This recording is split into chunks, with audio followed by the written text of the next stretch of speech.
Hello everyone and welcome back to Everyday Anarchism, the show about how anarchism, cooperation, non-domination, mutual aid exists in your everyday life. I am your host, Graham Culbertson, and this is the final episode in my series on David Graeber's Debt, Chapter 12, The Beginning of Something Yet to Be Determined.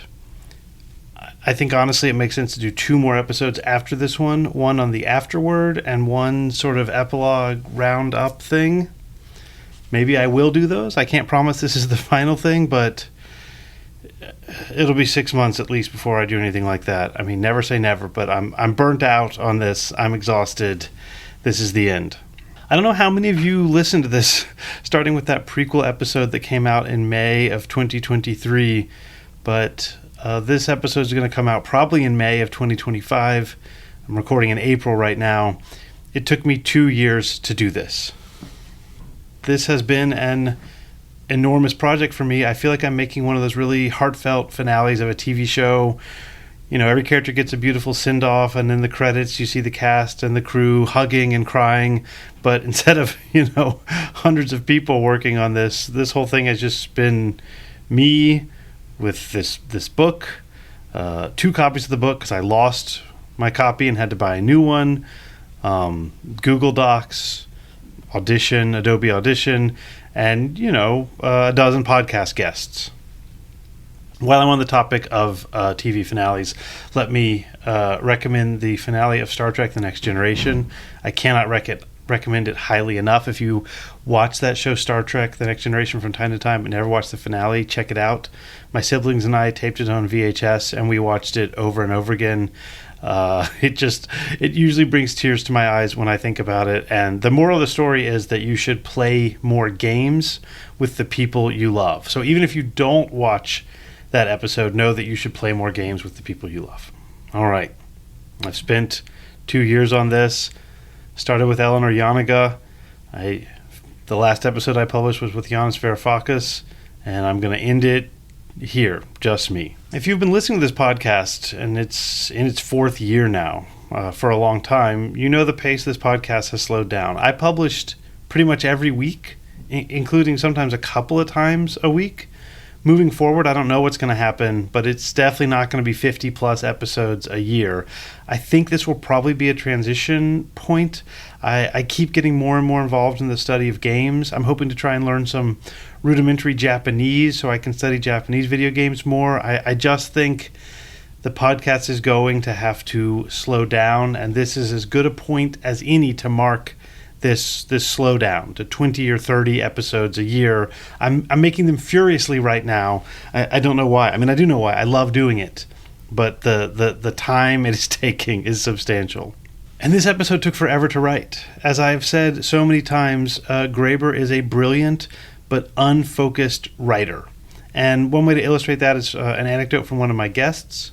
When John Weisweiler appeared on the show, he said that Graeber thought that the big innovation of his debt book was to show that although all societies practiced baseline communism, the real difference was between societies that turned this communism into numbers versus those who didn't.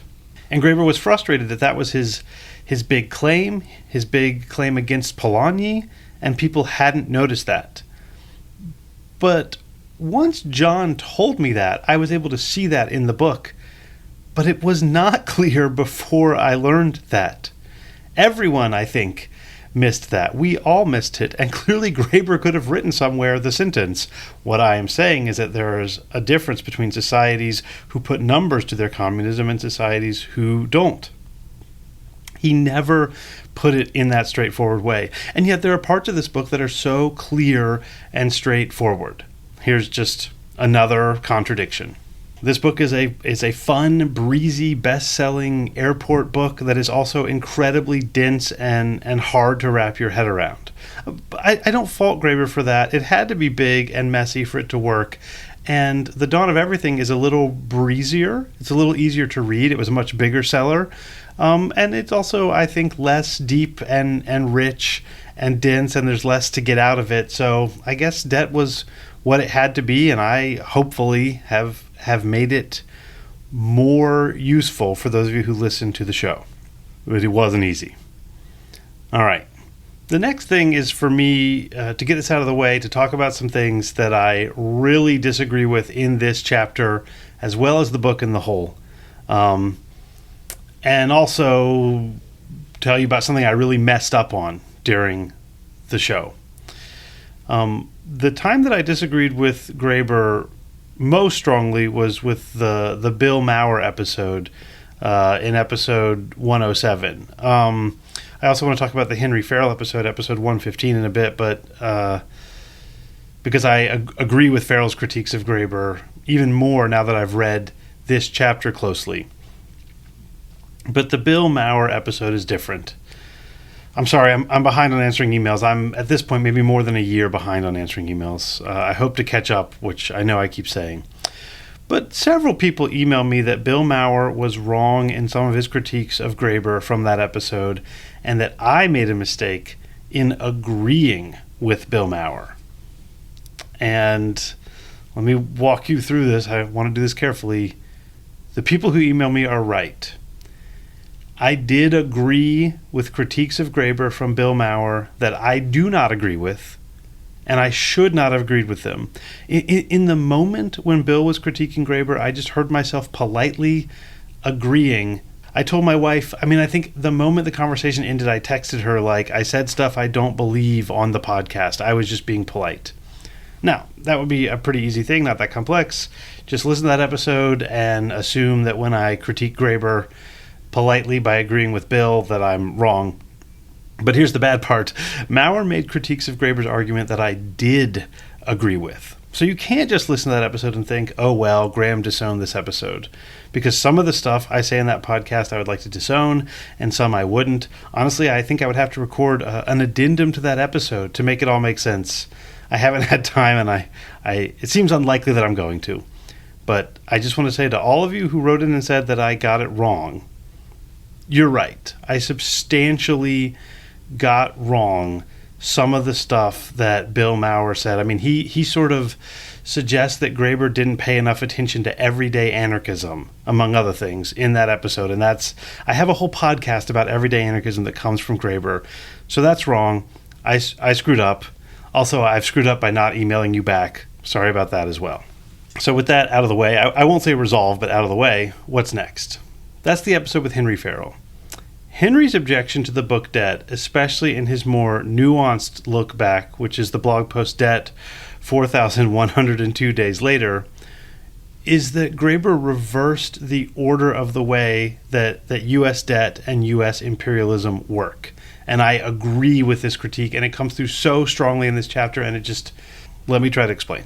And yes, I'm going to do this autobiographically again, because I said all the way back in my very first conversation in this series with Eleanor Janega that I didn't think of the United States as an empire growing up. The USSR absolutely was an evil empire in my mind, and I haven't changed my mind about that. I'm still willing to say, I guess I'm neoliberal shill enough to say that I prefer a world in which the United States and NATO won the Cold War to a world in which the Soviet Union won the Cold War, a statement that I really feel like should be pretty uncontroversial. But as a teenager, I would have gone much further. I thought the U.S. wasn't an empire. Yes, we had soldiers everywhere to protect people and to protect commerce. We did not have soldiers everywhere to maintain U.S. imperial power. You can still read defenses of capitalism and U.S. power like this from think tank types. The U.S. military is the greatest force for cooperation in the history of the world. It's nonsense. That is wrong. And I was wrong. We have, although we don't have as many anymore, we had and have soldiers everywhere to protect people and commerce, but that commerce and that protection are themselves an expression of imperial might. And Graeber, Farrell, and I all agree on this. We said this on that episode. The guns and the trade work together in a way that is imperialistic. And Graeber does a great job of explaining the relationship between U.S. trade and the U.S. military. For example, he says that the U.S. borrowed the old Chinese imperial strategy, here's the quote, whereby, in exchange for recognition of the Chinese emperor as world sovereign, they, that's the Chinese empire, have been willing to shower their client states with gifts far greater than they receive in return. The technique seems to have been developed almost as a kind of trick when dealing with the northern barbarians of the steppes, who always threatened Chinese frontiers. A way to overwhelm them with such luxuries that they would become complacent, effeminate, and unwarlike. It was systematized in the tribute trade practiced with client states like Japan, Taiwan, Korea, and various states of Southeast Asia. All this was ostensibly rooted in an ideology of extraordinary chauvinism. What could these barbarians possibly have that we really need anyway? But, applied to China's neighbors, it proved extremely wise policy for a wealthy empire surrounded by much smaller but potentially troublesome kingdoms. In fact, it was such wise policy that the U.S. government during the Cold War more or less had to adopt it, creating remarkably favorable terms of trade for those very states, Korea, Japan, Taiwan, certain favored allies in Southeast Asia, that had been the traditional Chinese tributaries, in this case in order to contain China. All right, that's the end of the Graeber quote.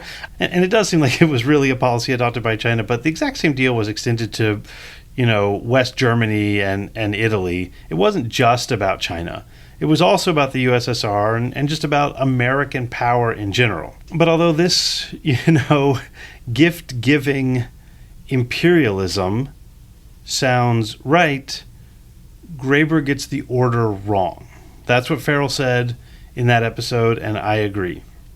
I think, and maybe this will sound silly, I guess this is me in my neoliberal shill mode again, that Graeber is too cynical about U.S. power. Let's start with Graeber's description of how debt works in terms of the maintenance of U.S. power. Graeber points out that countries all over the world own huge chunks of U.S. debt. Quote, "Debt remains, as it has been since 1790, a war debt.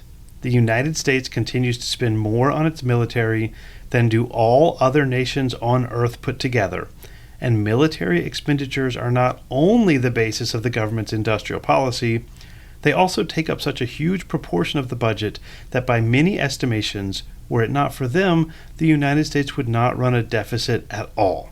The U.S. military, unlike any other, maintains a doctrine of global power projection, that it should have the ability, through roughly 800 overseas military bases, to intervene with deadly force absolutely anywhere on the planet." All right, that's the end of the Graeber quote. Completely true. Complete agreement. And then following the work of Michael Hudson, Graeber elaborates. "What's more, over time, the combined effect of low interest payments and the inflation is that these bonds actually depreciate in value, adding to the tax effect, or, as I preferred to put it in the first chapter, tribute. Economists prefer to call it seigniorage. The effect, though, is that American imperial power is based on a debt that will never, can never be repaid. Its national debt has become a promise, not just to its own people, but to the nations of the entire world that everyone knows will not be kept. At the same time, U.S. policy was to insist that those countries relying on U.S. Treasury bonds as their reserve currency behaved in exactly the opposite way as they did. That's the U.S. did. While the U.S. was racking up all these debts, to finish the quote, those other countries should be observing tight money policies and scrupulously repaying their debts. All right, that's the end of the Graeber. So basically, the U.S. prints lots of debt and says IOU to many countries. Then it puts military bases in those countries for, their protection. So far, so good. I think this is all completely accurate. The U.S. demands that everyone follows the rules about U.S. debt, which is essentially a form of tribute, and that's the price that the rest of the world pays for U.S. military dominance. But then, I think Graeber gets the order wrong, just like Farrell says. Graeber says, basically, the U.S. government has a giant military in order to enforce the payment of its debt. First, the guns show up, and then the debt. This makes the U.S. essentially an old-fashioned empire. First, we conquer you, then you pay for the military bases that we use to subjugate you. The fact that it's done by installing U.S.-friendly elites who run their government in such a way that the people of the country buy lots of U.S. debt instead of just old-fashioned imperial taxation, that for Graeber is a distraction. We conquered the world and then we made it pay tribute to us. But that's not how it works. It's the other way around. The U.S. empire doesn't use debt and trade as a way to expand its military dominion so it can conquer, and then use debt and trade to keep that power. The U.S. wants to be running everyone's economy, and it wants to be running that economy cooperatively with elites in those countries, and so the military there is to protect the elites and protect the commerce. The commerce comes first. Now, in some ways, this distinction doesn't matter. If the military bases and the US dollars always come together, who cares which one is driving the other? But in some ways, it really does matter.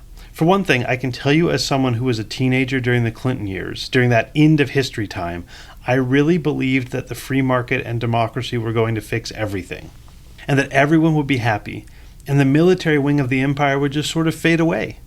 And if you think about all of the liberal people who I admire, who have at various times supported the American empire, people like John Dewey and Richard Rorty, I know they were doing it because they believed this beautiful, albeit silly dream of limitless cooperation that could come from the barrel of a gun. They weren't warmongers. They were liberals. And liberals will generally accept warmongering if they think that's the only way to protect liberal values. The liberal values that I think ultimately just about everyone holds. Liberalism says that businesses, money, and states can affirm those values, which is why I think liberalism is wrong as a governing philosophy. So, because it thinks, freedom and liberty are compatible with businesses, money, and states, liberalism always ends up carrying the big stick and building military bases and assassinating democratically elected leaders. But it's not because the liberals are Julius Caesar or Benito Mussolini wearing an accountant's suit as a disguise. That's what Graeber says. They genuinely believe in a world of peace and justice. And that world of peace and justice is called capitalism. And then you need troops to protect capitalism. So the violence comes second. So why does it matter which one comes first? The imperialism or the capitalism? The free market or the military base which protects the free market, if the two always go hand in hand? In one sense, again, it doesn't matter. The U.S. and NATO, I just will continue to insist, are better for the world than the USSR or Putin's Russia or the People's Republic of China. But also, the U.S. NATO is clearly a military empire and therefore bad. That should be obvious, and there's fantastic writings. I'll try to remember to link to one by Martin Luther King in the 60s that just put it so clearly. But it really does matter that the liberals are not trying to build a military empire first and foremost, because I still follow that old Hobsbawm quote that anarchists and democratic socialists and liberals are essentially trying to build roughly the same world. And that means we are all on the same side when we try and move the world to the place we want it to be. If someone is trying to bring about a liberal utopia, then actually your job is to convince them that socialism and anarchism are the tools we need to bring about a liberal utopia. You can talk to them, you can reason with them, you can join with them in time-limited and very practical ways. If someone is just a military imperialist and the liberalism is just a cover, well, then you don't want to be in the same coalition with them. By the same token, if someone is trying to bring about a liberal utopia, like John Dewey, and they make the mistake of supporting World War I, and then you call them a fascist because they have made this mistake, well, then they are not in a coalition with you. And, when well-meaning people say they're scared of crime and that people should be able to call 911 and have the cops come because they think that the cops coming is the only way to protect people from violence, you're not going to help anything by calling them fascists because they believe in the police. You've got to show them that you and they share the same values and that the ability to direct armed men to anyone's house in the country with a simple phone call is actually not a way to bring about peace and justice. You've got to understand that they and you want the same world of liberty and justice, but the liberals, for frankly good but mistaken historical reasons, think that that world can be brought by the barrel of a gun and the stock market. If you're going to convince them to give that stuff up, you have to convince them that you agree about the liberty and justice part. Even if you think what I'm saying doesn't make sense in terms of expanding the left coalition to include liberals, you're just going to really, really misunderstand the world if you don't realize that what they're truly invested in is capitalism, and they think that capitalism is actually a force for good in the world.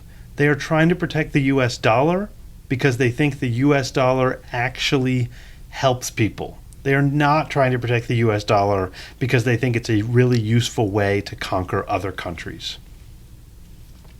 And there's this paragraph in this chapter where Graeber just indulges in a conspiracy theory that I was horrified to read. Here's the quote. When Saddam Hussein made the bold move of single-handedly switching from the dollar to the euro in 2000, followed by Iran in 2001, this was quickly followed by American bombing and military occupation. How much Hussein's decision to buck the dollar really weighed into the U.S. decision to depose him is impossible to know. But no country in a position to make a similar switch can ignore the possibility. The result among policymakers, particularly in the global south, is widespread terror. I cannot tell you how wrong I think this is. This kind of thinking is why it took me so long to become a serious leftist. I feel like this kind of claim that the Iraq War happened because the Iraqi government stopped using dollars. And if you stop using dollars, the American military will smash you because the whole point of dollars is military power and we hate anyone who doesn't use the dollar. This is just nonsense. Keep in mind, in Graeber's own quote, he mentions that Iran made that switch in 2001, and we still have not gone in and destroyed Iran. This is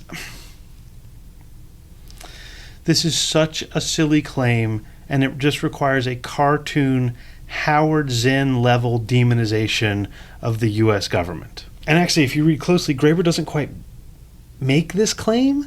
He just says that, it's a good thing to be thinking about, and now lots of people in the global south are scared that if they stop using the dollar, America is going to kill them the way they destroyed the Iraqi government.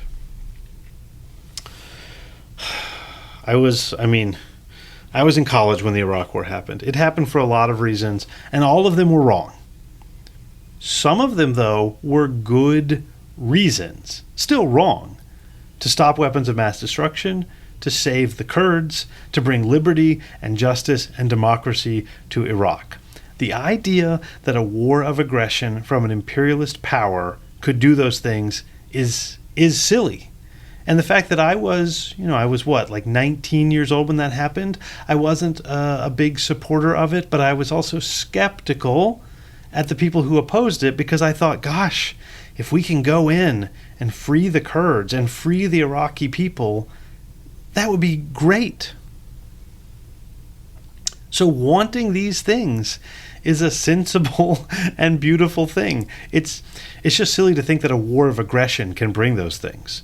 Now, there were other much, much worse reasons for the Iraq War. To make George W. Bush look good, to make lots of money on oil, to extend American hegemony in the Middle East, to scare Iran, to punish Saddam for threatening George W. Bush's father. All of those reasons are bad and wrong, but none of them was to use military might to force Iraq to use the dollar and scare other governments away from going off the dollar.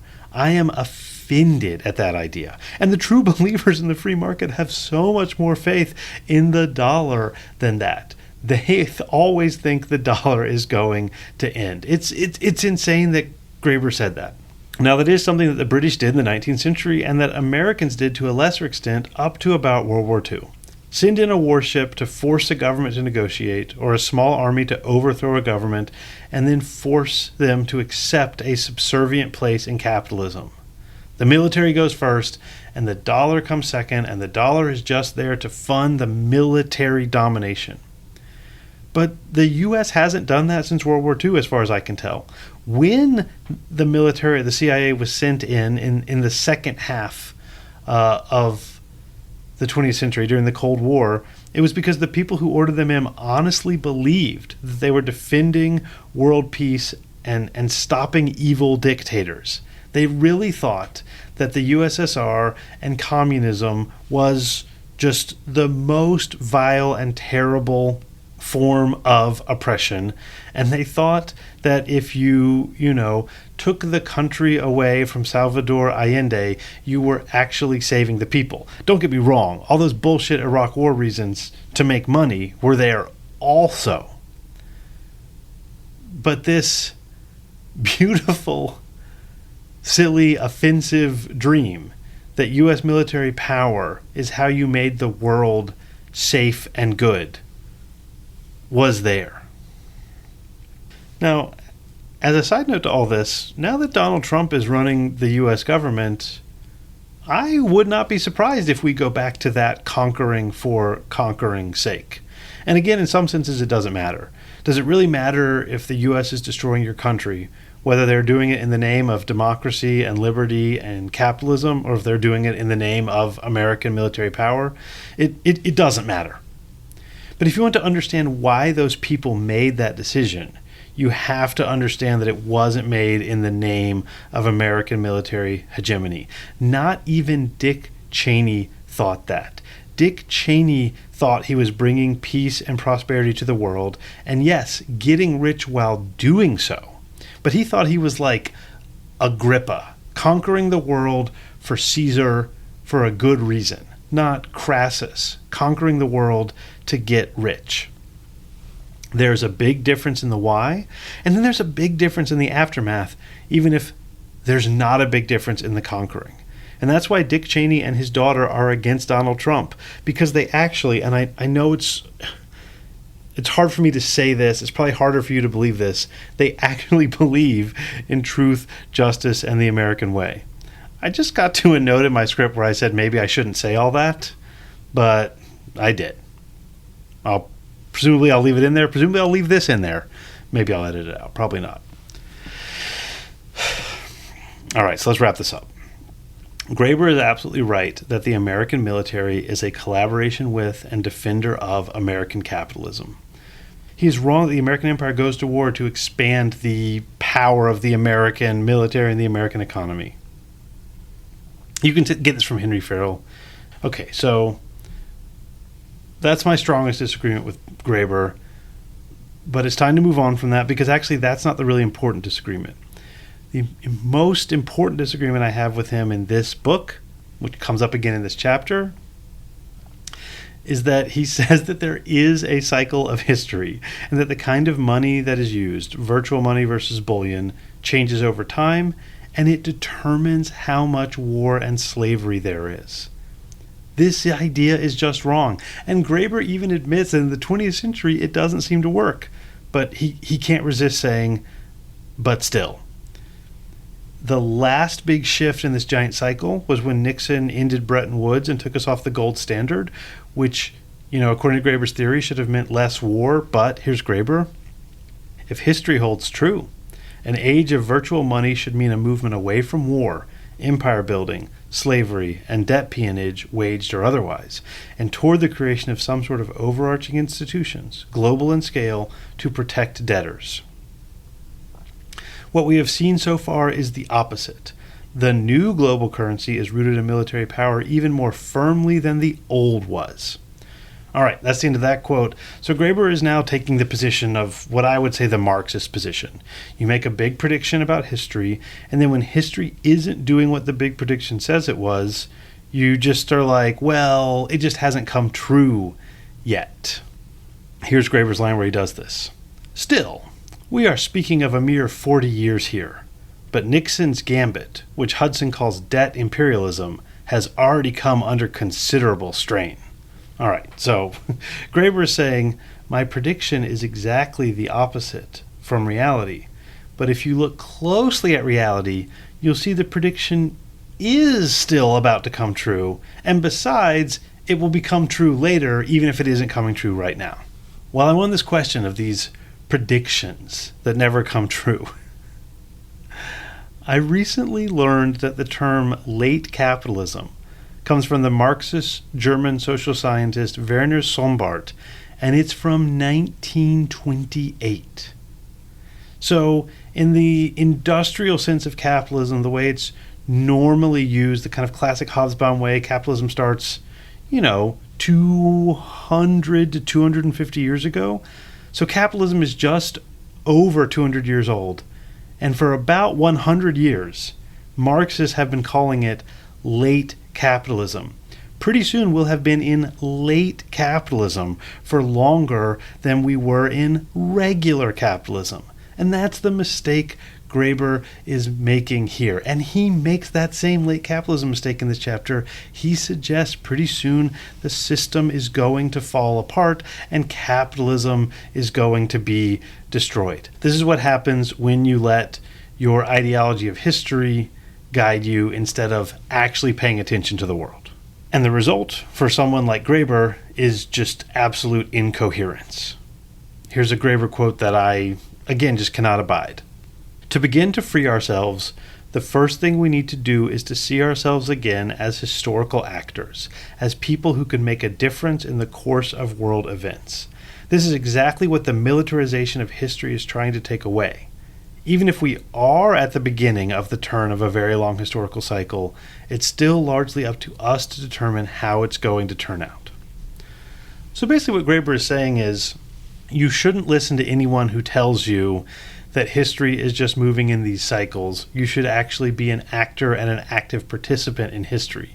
But he himself is making a claim that history is moving in this cycle. So then he makes this incoherent claim. Even if history is a big cycle, we get to decide how it's going to turn out. But if history is a big cycle, we don't get to determine how it's going to turn out.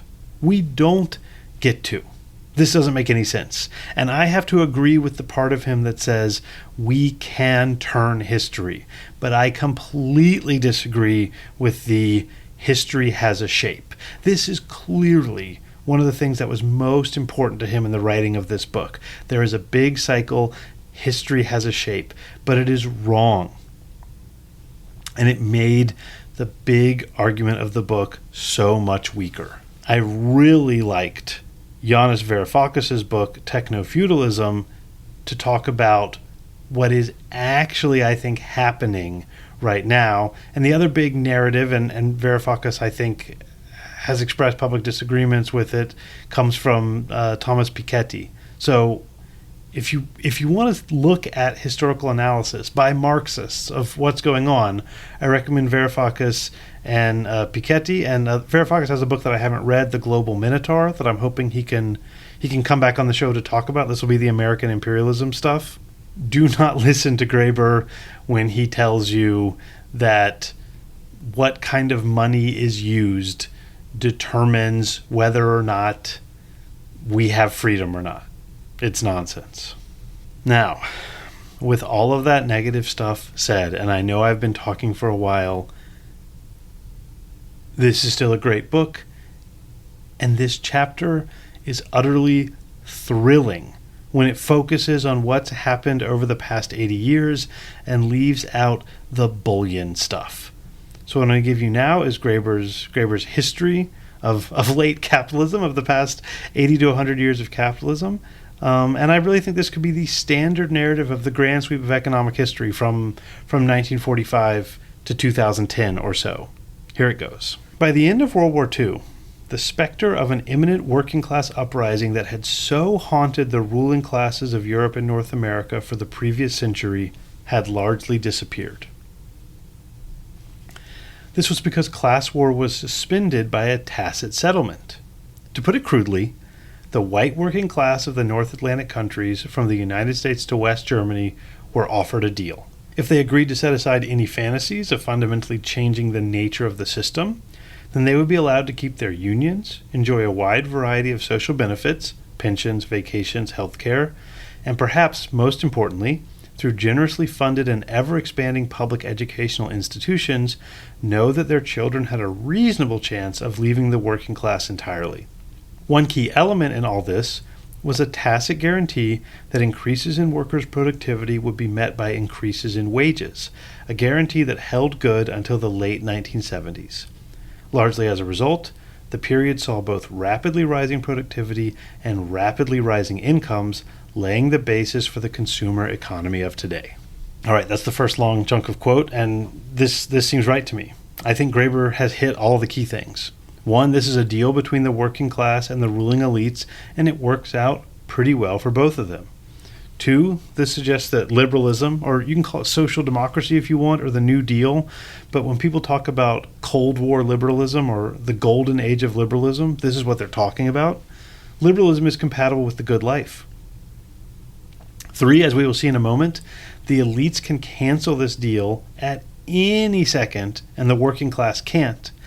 And since the working class gives up its power to really have a say in the government, there's nothing they can really do when Reagan and Thatcher alter the deal. And finally, and most importantly for anyone who wants to look back on this fondly, as I do, I want to look back on it fondly, it's the white working class, or I would prefer to say like the male working class of the dominant ethnicity, because this deal is offered in Japan as well and eventually in Korea, but only offered to Japanese men and Korean men. It's the male working class of the dominant ethnicity that gets this deal. Women and people who aren't of the right ethnic group aren't given this deal.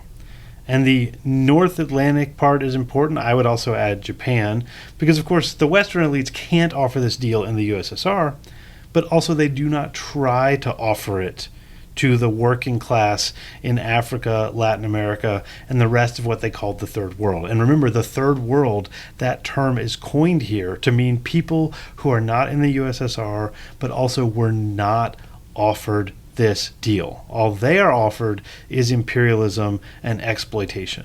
So it actually is a good deal in most ways. It is the golden era for the people it is offered to. But one, the vast majority of the world does not have a chance to get this deal. And two, the elites just tear up the deal when they feel like it has run its course, and that is the 1970s. Now, during this 30 glorious years, how does money work? Well, money is basically free. Here's Graeber.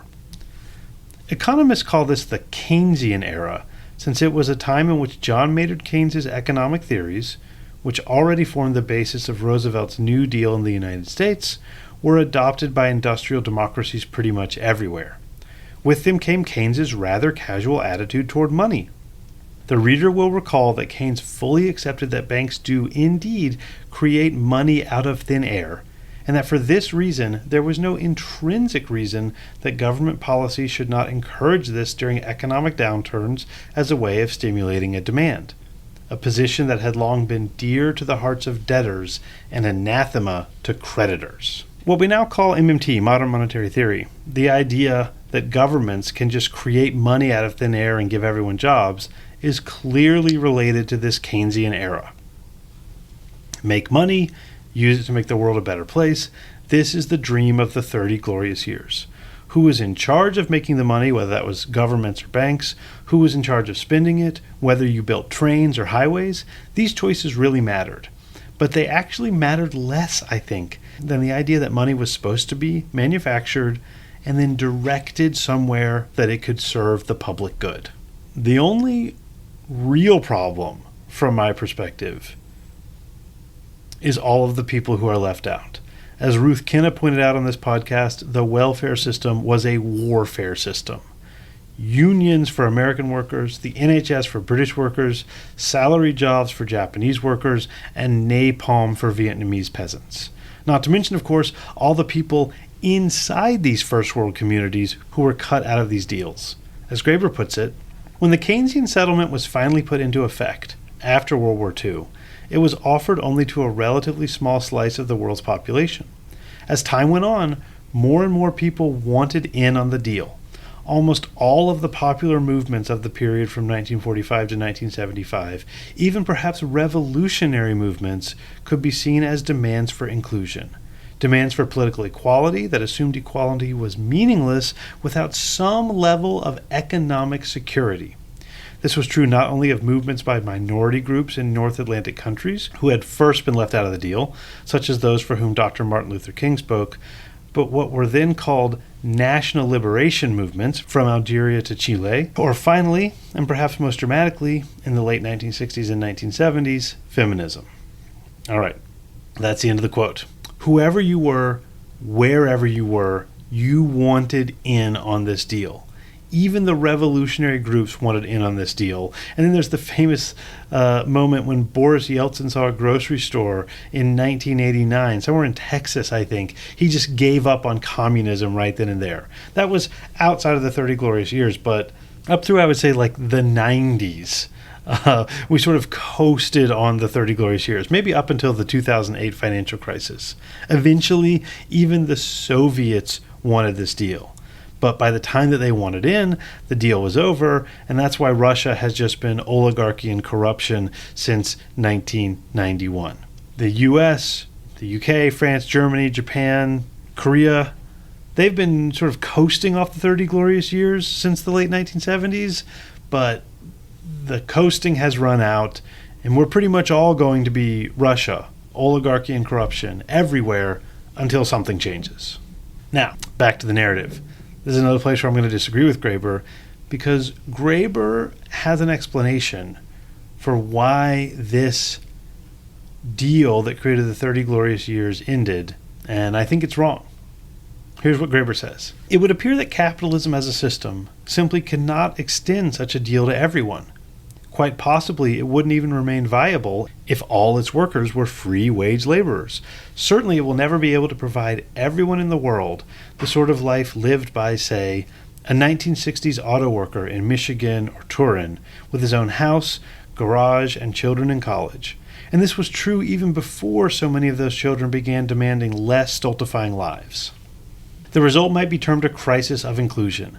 By the late 1970s, the existing order was clearly in a state of collapse, plagued simultaneously by financial chaos, food riots, oil shock, widespread doomsday prophecies of the end of growth, and ecological crisis, all of which, it turned out, proved to be ways of putting the populace on notice that all deals were off.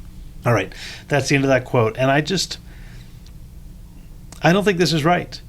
Graeber says that the system collapsed because too many people were trying to get the deal, and not everyone could have a single-family home with a garage and kids in college.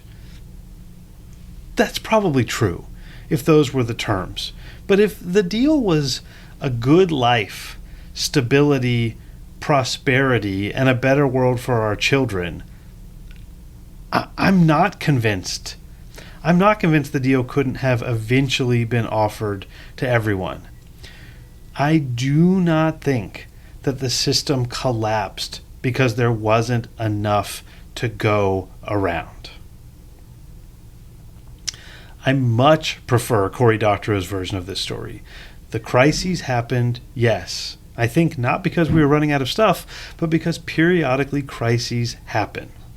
And when it happened, neoliberal ideas took over. Not because the old system wasn't working, but because there were people who wanted the old system to stop working, and they took power. Milton Friedman was the arch-architect of the neoliberal era, the one that we are maybe just exiting. And here's Cory Doctorow's version of this narrative, centering not on the material reality of history, but of the thing that seems to be much more powerful, ideas. If you're lucky enough, this is Doctorow, if you're lucky enough not to know about Friedman, here's the short version. Friedman was a kind of court sorcerer to Ronald Reagan, Margaret Thatcher, Augusto Pinochet, and other assorted authoritarian hard-right leaders who set us on the path to the hellscape we inhabit today. But before Friedman rose to prominence and influence, he was a crank. Specifically, he was a crank who dedicated his life to rolling back all of the progress of the New Deal and reestablishing the Gilded Age. In his crank days, people were justifiably skeptical of this project. Milton, they'd say, people like New Deal programs. They like the minimum wage, the 40-hour work week, and the assurance that they won't be maimed, poisoned, burned alive, or otherwise killed on the job. They relish a dignified retirement, quality education for their children, and the assurance that no one is starving to death in their country's borders. People like national parks. They like Medicare. They like libraries, museums, and reliable weather forecasts.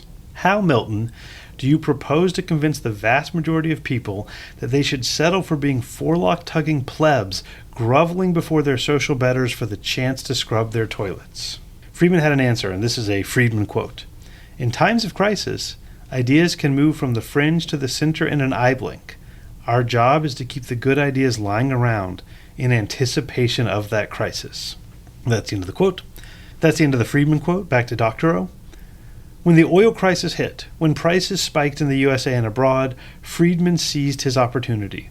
The years following the oil crisis saw a violent political revolution in which organized labor, social justice movements, and the political opposition to oligarchy were crushed under the police batons and the guns of Pinochet's thugs. The world was transformed. Left parties like UK Labour were remade as austerity-pilled neoliberals. Not for nothing did Margaret Thatcher call Tony Blair her greatest accomplishment, and it took Bill Clinton to pass a welfare reform bill that was too extreme even for Reagan to get through Congress. Friedman was a monster, but he had a hell of a theory of change.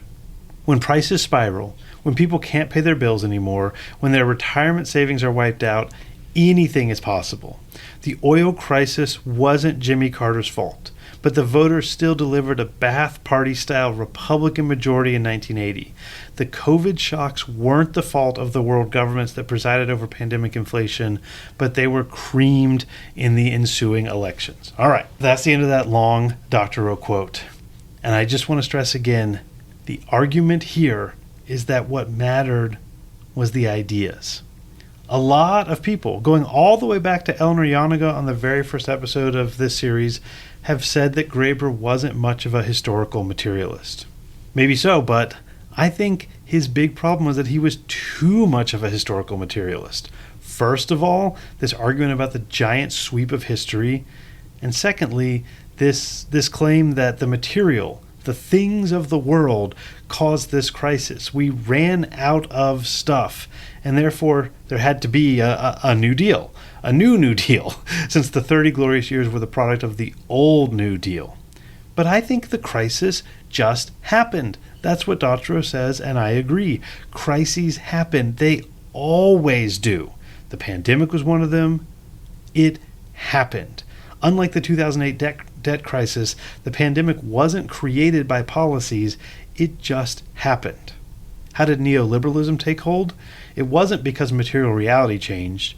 People were scared and they were worried that the old ideas wouldn't work anymore. So they decided to get some new ideas, and the ideas they got, tragically, were Milton Friedman's. Historical reality didn't kill the 30 glorious years. We didn't run out of stuff or productive capacity. We ran out of stuff for like 3 months during an oil crisis that was caused by politics, international politics, and people decided they needed a different deal. And that new deal was that there would be no more workers and owners. Everyone would be an owner. And that's what neoliberalism means, and Graeber tells the story really well.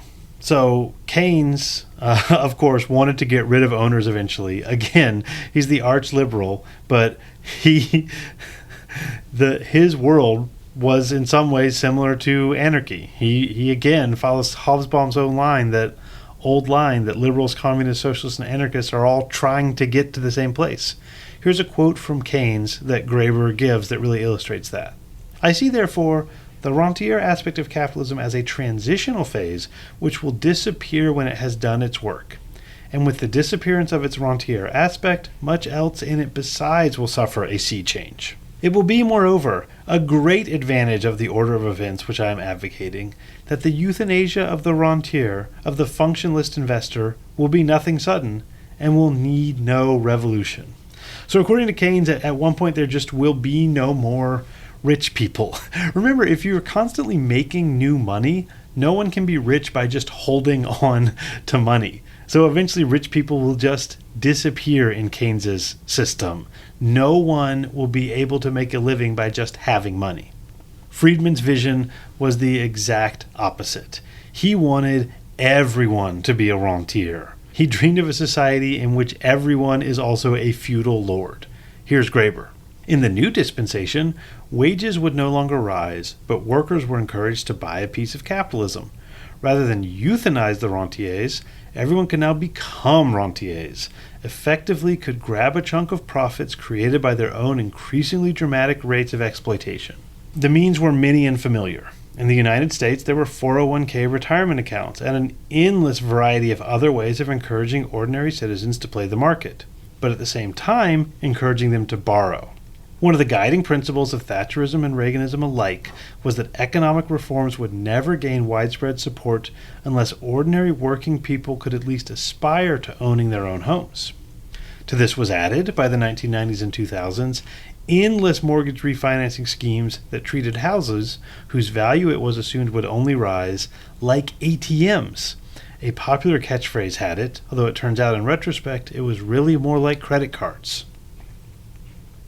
Then there was the proliferation of actual credit cards, juggled against one another. Here, for many, buying a piece of capitalism slithered undetectably into something indistinguishable from those familiar scourges of the working poor, the loan shark and the pawnbroker. This, I think, pretty much sums up what's been happening over the past 50 years. Everyone is supposed to see themselves, as Graeber puts it, as a tiny corporation, racking up assets and debts. But when a corporation or billionaire fucks up and ends up with too much debts and not enough assets, the banks, billionaires, and governments bail them out. That's the message of Donald Trump and Elon Musk. Infinite government bailouts for rich people. When the tiny corporation known as a regular person fucks up, all of a sudden the morality of surely one must pay their debts is in play, and that person deserves to be considered a monster. They lose their job and house, lose their family, sometimes go to jail, while the real monsters get richer and richer. Final, crucial thing about this narrative is the money part. During the 30 glorious years, money was made up like crazy, which is fine because money is just a way of making the world work. When money is free, rich people suffer and poor people benefit, which is really just an added bonus. But during the Friedman era, we went back to acting like money was very difficult to make. Here's Graeber. This was accompanied at first by a return to monetarism, the doctrine that even though money was no longer in any way based in gold or in any other commodity, government and central bank policy should be primarily concerned with carefully controlling the money supply to ensure that it acted as if it were a scarce commodity. Even as, at the same time, the financialization of capital meant that most money being invested in the marketplace was completely detached from any relation to production or commerce at all, but had become pure speculation. That's into the Graeber quote. So rich people love this because if money is hard to come by, the people who have money will stay rich. In fact, they will get richer because they can let you borrow their money, which is very precious, and give them more money later, which they can then lend out and make more money. In fact, the whole economy is just speculation. It's just moving money around.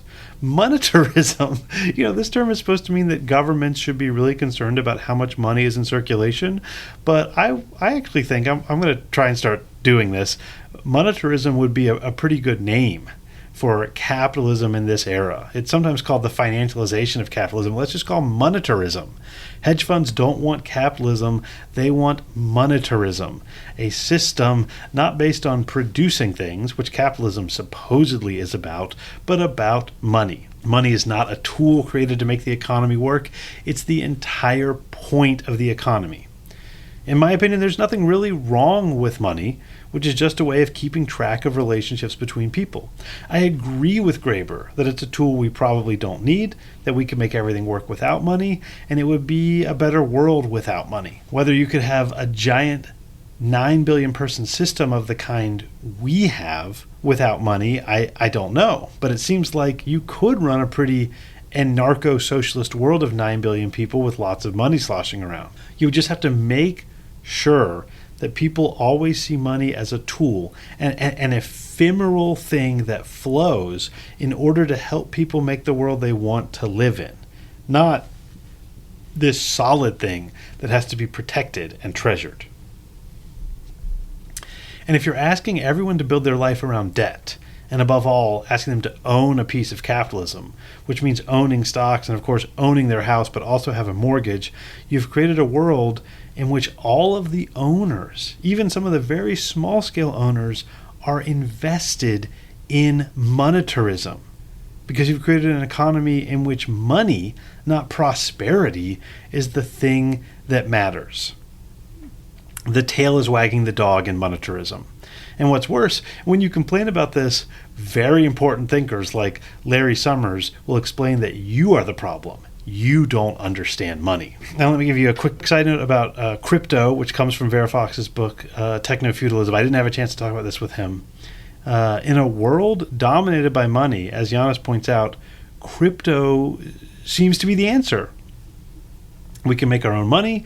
We don't need a state. We don't need the banks. And I don't exactly know how we would handle inflation, but it's clear there's a lot to like about crypto, which is why lots of people, including, leftists and Occupy Wall Street people, liked crypto at first. As Varoufakis puts it, in contrast to the madness that begins the moment you pay for anything using a bank-issued card, the blockchain-based translation seems like democracy in action. No one takes a cut. No bank or corporation is involved. No state monitors your transaction. No cloudalist, which is Varoufakis' term for a cloud feudalist, like Bezos or Musk or Zuckerberg, retains a record of what you bought, when, and from whom. All right, that's the end of that quote, right? Crypto solves everything. It will free us. Except, as Varoufakis explains, the inventor of Bitcoin, quote, built into the Bitcoin code a fixed upper limit in the total number of Bitcoins, 21 million to be precise. All right. So it seems like you can cut out the state and the banks and the cloudalists, but if there's somebody in charge of Bitcoin, and that somebody said there's only a finite amount of Bitcoins, monetarism is actually much stronger with Bitcoin. And once you've got monetarism, the cloudalists and the banks can come in, grab some Bitcoin, and run the show again. All you've actually done with monetarist Bitcoin is get rid of the state. And remember, the state can occasionally be run by a Biden or an FDR and be sort of good, but you've replaced that state with techno bros. RIP, the possibility that crypto could be good. It seems like a way out of monetarism, but it's run by people who are really firm believers in monetarism. They just wish the government didn't occasionally, help poor people. All right, back to Graeber's narrative. So what has happened in this new world in which we are all tiny corporations? I don't need to tell you. You know what's happened. It is terrible. Everyone is constantly terrified except the billionaires, although honestly the billionaires seem scared of losing all their money also. It's confusing. Here's how Graeber puts it. Just as in the 1945 to 1975 cycle, this new one culminated in another crisis of inclusion. It proved no more possible to really turn everyone in the world into micro-corporations or to democratize credit in such a way that every family that wanted to could have a house. And if you think about it, if we have the means to build them, why shouldn't they? Are there families who don't deserve houses? Than it had been to allow all wage laborers to have unions, pensions, and health benefits. Capitalism doesn't work that way. It is ultimately a system of power and exclusion, and when it reaches the breaking point, the symptoms recur, just as they had in the 1970s. Food riots, oil shock, financial crisis, the sudden startled realization that the current course was ecologically unsustainable, attendant apocalyptic scenarios of every sort. All right, that's the end of that quote. So capitalism simply is about exclusion. It's not free contracts of workers who increase everyone's prosperity. Maybe it could be. I tried to envision that in my episode of Anarchism is Capitalism. But actually existing capitalism is just a machine for making crises and creating apocalypses that can be used to exclude or enslave people. If Chris Isett is right, capitalism was born in the apocalypse of the Black Death. In Graeber's story, it's born in the apocalypse of the destruction of the Aztec Empire and other American civilizations. In Piketty's narrative, capitalism is always heading towards a World War I and World War II style apocalypse in which most capital is destroyed. Apocalypse, destruction, the wiping clean of the slate, but in the worst possible way, is both the past and the future of capitalism. Always. Under capitalism, the world is always ending. And that's why the late capitalism predictions are so wrong, because those people are making those predictions correctly, because those people making those predictions are right. The apocalypse is coming for capitalism, but that's not a new feature of late capitalism. The apocalypse is always coming for capitalism. So what comes next? Graeber has an answer, or rather two different answers, one of which I think won't work and one of which I think will. First, the answer that won't work, although I wish it would. We need to have a clean slate that doesn't wipe everything away in mass destruction, like the destruction of European civilization in World War I and World War II, or the destruction of American civilizations by Europeans in the 16th century. And that's one of the places that this book starts, that destroying all of the debts was considered standard procedure for ancient kings. The Jubilee. Here's a quote, not from the beginning of the book, but from this final chapter. Graeber writes, "In this book I have largely avoided making concrete proposals, but let me end with one. It seems to me that we are long overdue for some kind of biblical-style jubilee, one that would affect both international debt and consumer debt. It would be salutary not just because it would relieve so much genuine human suffering, but also because it would be our way of reminding ourselves that money is not ineffable, that paying one's debts is not the essence of morality, that all these things are human arrangements, and that if democracy is to mean anything, it is the ability to all agree to arrange things in a different way. It is significant, I think, that since Hammurabi, great imperial states have invariably resisted this kind of politics. Athens and Rome established the paradigm. Even when confronted with continual debt crises, they insisted on legislating around the edges, softening the impact, eliminating obvious abuses like debt slavery, using the spoils of empire to throw all sorts of extra benefits at their poorer citizens, who, after all, provided the rank and file of their armies, so as to keep them more or less afloat, but all in such a way as to never allow a challenge to the principle of debt itself. The governing class of the United States seems to have taken a remarkably similar approach, eliminating the worst abuses, e.g. debtors' prisons, using the fruits of empire to provide subsidies, visible and otherwise, to the bulk of the population, in more recent years, manipulating currency rates to flood the country with cheap goods from China, but never allowing anyone to question the sacred principle that we must all pay our debts. At this point, however, the principle has been exposed as a flagrant lie. As it turns out, we don't all have to pay our debts. Only some of us do. Nothing would be more important than to wipe the slate clean for everyone, mark a break with our accustomed morality, and start again." That's the end of the quote, and this sounds great, but I just don't think it would work. The Jubilee wouldn't work. In fact, when the Biden administration tried a teeny tiny Jubilee just for student debt, everyone freaked out. Yes, if you wanted to, you could argue that that was just softening things around the edges, but I don't think so. I think it was a pretty big attempted Jubilee, and yet the courts blocked it. In fact, we haven't even really been able to get the policy from the Obama administration that people who worked in public service don't have to pay their federal student loan debts. Even that isn't working. It sounds great to say this Jubilee would be wonderful, but I think it would represent a huge break from the past, a schism, a revolution, a great leap forward in a way that could only be accomplished top down, dispensed by a god emperor. Graeber says it sounds like democracy, and I agree that it would be democracy in that people would get what they want and people would be able to live the lives the way they want.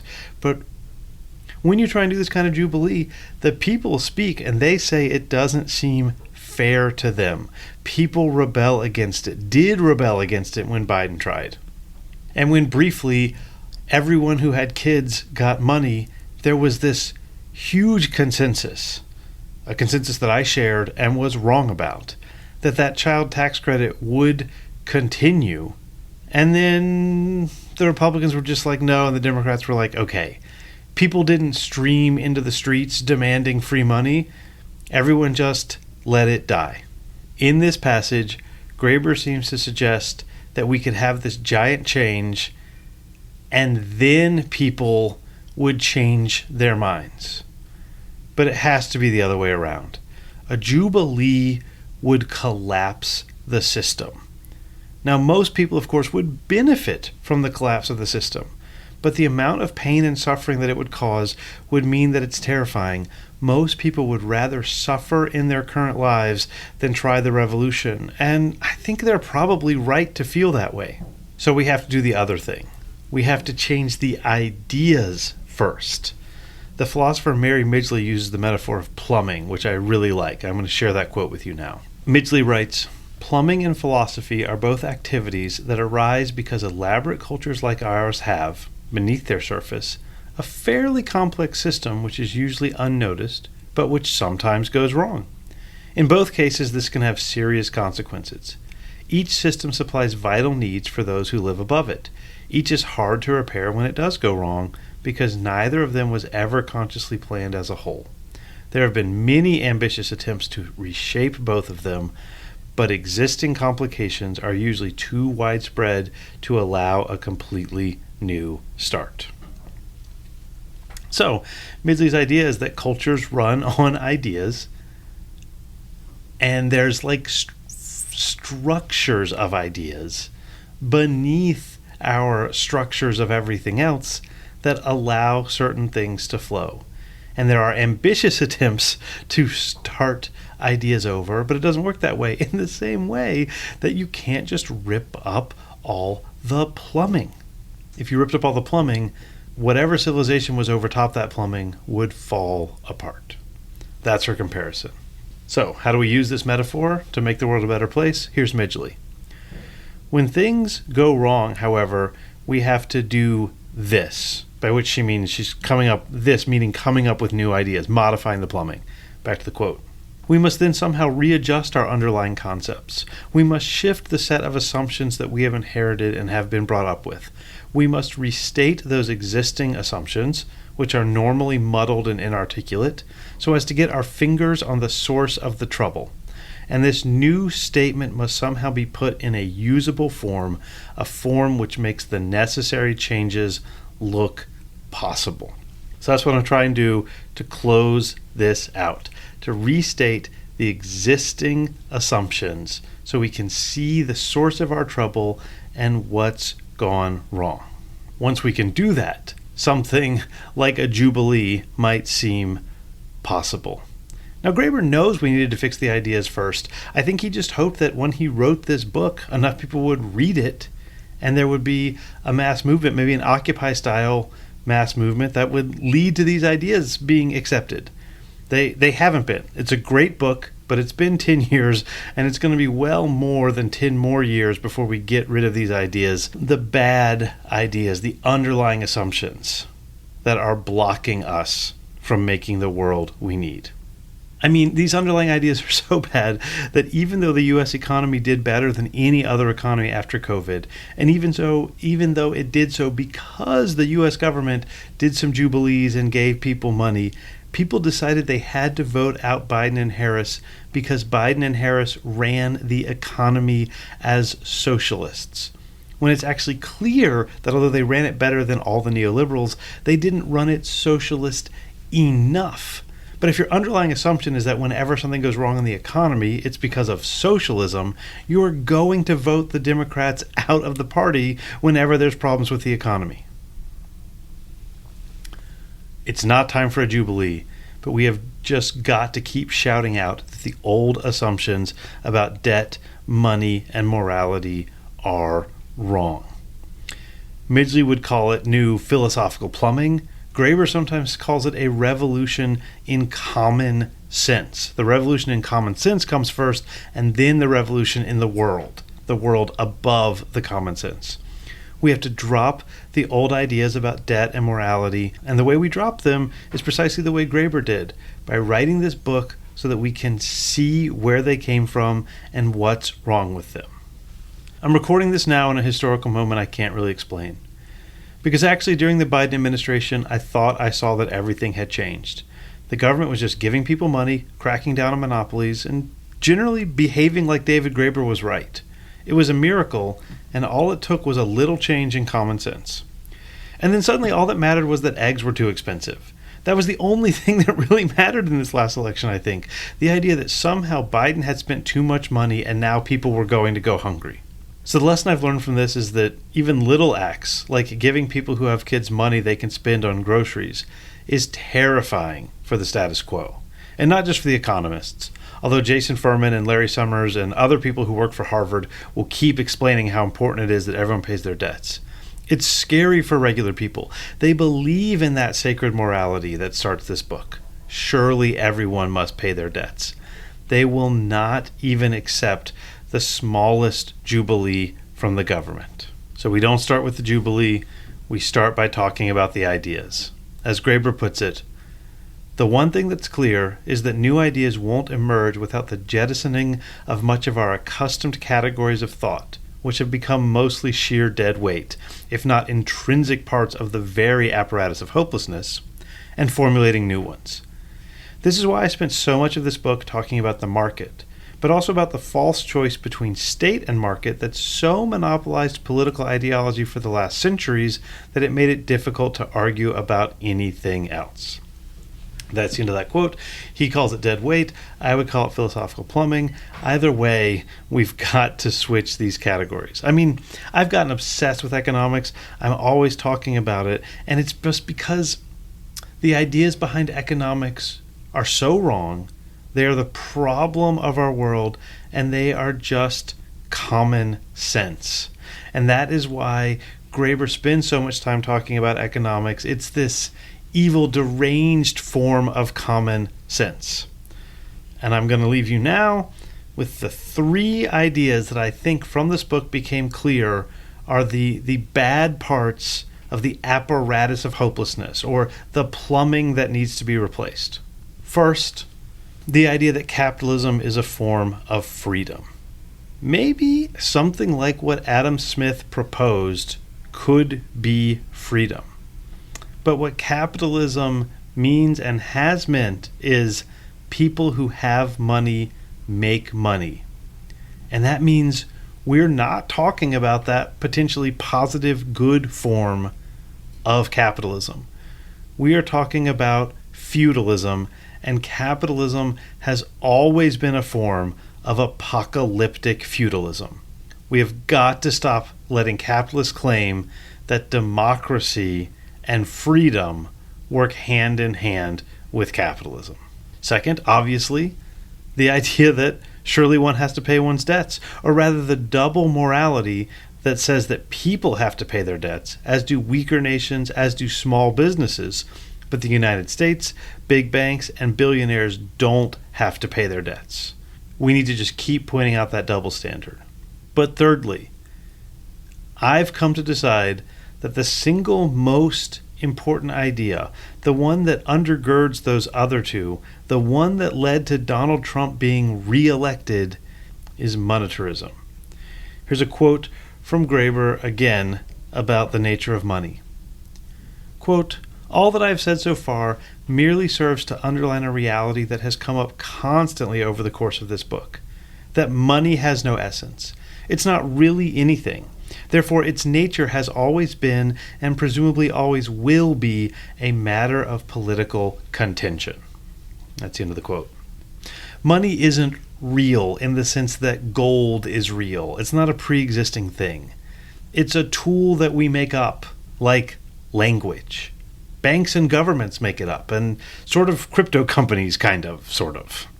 If we can just always be making more money, and this seems like a sensible, smart move, a zero-cost move, or at least a low-cost move, like if you write more words in your book, you should add more pages, and not an evil, disreputable, dishonest thing you've done because you are trying to steal the savings of hardworking families, then I think we can have the world we want to live in. Yes, people will be against it. They will fight us politically. It will be a matter of political contention, as Graeber says. But right now, the bad old ideas say that it's not a matter of making more money to help the poor or less money to help the rich. That would be the political question. They just say if you make more money, everyone will be harmed. It's just science. We have got to kill that idea.